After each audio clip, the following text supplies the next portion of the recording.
Все говорили, что это невозможно. Львы не помнят, джунгли стирают следы цивилизации. Но когда рычание разнеслось по африканской саванне и огромный хищник побежал к джипу, стало ясно, некоторые связи не подчиняются логике. То, что произошло дальше, потрясло даже опытных гидов и доказало, настоящая любовь не знает границ. Маргарет Томпсон была на сафари в Кении в марте 2011 года, когда ей исполнилось 58 лет. Она приехала по приглашению старой коллеги, чтобы документировать дикую природу для проекта по сохранению животных. Маргарет не была обычной туристкой. Десятилетия она работала с дикими животными. В Бразилии помогала реабилитировать ягуаров, в Великобритании курировала защиту горилл. Ее седые волосы и мозолистые руки рассказывали о жизни, посвященной большим кошкам и приматам, но ничто не готовило ее к тому, что случилось дальше.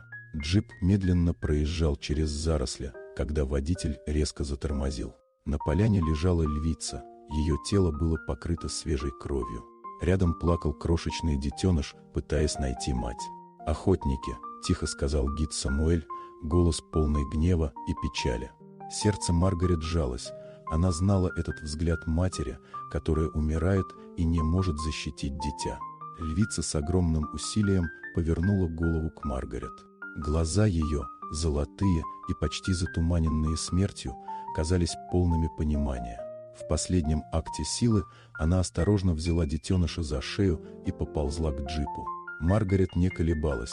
Она опустилась на землю и, шепча ласковые слова на смеси португальского и английского, взяла львенка на руки. Маленький лев, едва весивший 3 килограмма, прижался к ней. Львица посмотрела еще раз и, истратив последние силы, легла на землю и умерла. Маргарет осталась на коленях, держа сиротку. Она назвала его Эслан, лев на турецком, символ мужества и благородства. Первое время было тяжелым.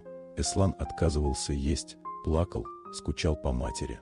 Маргарет ночевала рядом, грела смесь для бутылочки, пела колыбельные на португальском. Постепенно львенок привык к ней, доверился, стал игривым и ласковым. Год спустя Эслан вырос в огромного льва, почти как большой немецкий овчар. Его инстинкты проснулись, и Маргарет знала, что не сможет держать его дома. После переговоров с властями он был перевезен в частную резервацию на юге Кении, где мог жить среди львов и научиться быть диким. Накануне переезда Маргарет провела с ним ночь под звездами, гладя растущую гриву и шепча: «Ты будешь свободен, ты найдешь свою семью, ты станешь королем, каким была предназначена быть». Прошло 12 лет. В 2023 году Маргарет получила приглашение на симпозиум в резервации, где жил Эслан. Она согласилась не ради признания, а чтобы увидеть саванну, где он живет. На сафари гид Джеймс показал львиную прайд. Среди них был огромный лев с золотой гривой. Сердце Маргарет замерло. Это был Эслан. Лев остановился в нескольких метрах. Его глаза встретились с глазами Маргарет. Те же самые глаза, которые видела 12 лет назад. Он подошел, осторожно положил огромную лапу на ее руку. Связь была мгновенной, годы исчезли. Эслан лег головой на ее колени, а Маргарет тихо шептала: «Да, это ты. Я пришла к тебе».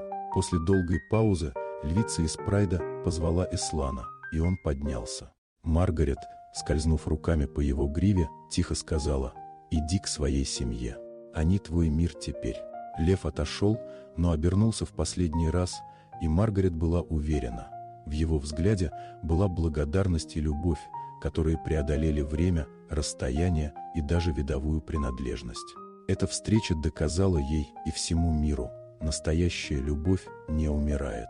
Она живет в памяти, в преданности, в связи, которую невозможно разрушить.